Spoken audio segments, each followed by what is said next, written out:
প্রিয় দর্শক আসসালামু আলাইকুম। তো দর্শক যাকে দেখতে পাচ্ছেন তার নাম হচ্ছে সুমি আক্তার। সুমি আক্তার একটি কারখানায় সেলাই মেশিনের কাজ করে। সুমি আক্তারের মা নেই, সুমি আক্তারের বাবা আছে। বাবা রিক্সা চালায়। বাবা অসুস্থ, একদিন কাজে গেলে 3 দিন যায় না। আবার রিক্সা চালানো অনেক কষ্টের আছে। তো সুমি শুধু ছোট একটা ভাই আছে। তো সুমি যা কাজ করে তা দিয়ে কোনো মতে হয়ে যায়। বর্তমানে সুমির বিয়ের বয়স, বিয়ে শাদী করতে হবে, অভাবে সংসার, কে বিয়ে করবে? যারাই বিয়ে করতে আসে তারাই যৌতুক চায়।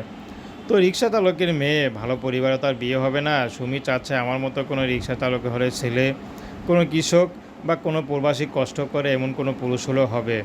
আর যদি এমনও হয় যে কোনো প্রবাসী ভাই বা কোনো বিবাহিত পুরুষ অনেক কষ্টে আসে, তার কষ্টগুলো যদি আমি দূর করতে পারি আমি রাজি আছি। বা এমনও তো অনেক পুরুষ আছে যার নাকি বিয়ের বয়স হয়ে গেছে, বিয়ে হচ্ছে না, বা বয়স্ক, এরম পেলে তার সুমি রাজি আছে। সুমির কোনো ব্যক্তিগত কোনো পছন্দ নেই। সুমি চাচ্ছে ভালো একটা মানুষ। আসলে এলাকার লোকজন অনেক খারাপ, সবাই শুধু বাজে কথা বলে। তো দর্শক, প্রেম ভালোবাসা বিয়ে শাদী করা একান্ত আপনাদের ব্যক্তিগত ব্যাপার। আসসালামু আলাইকুম।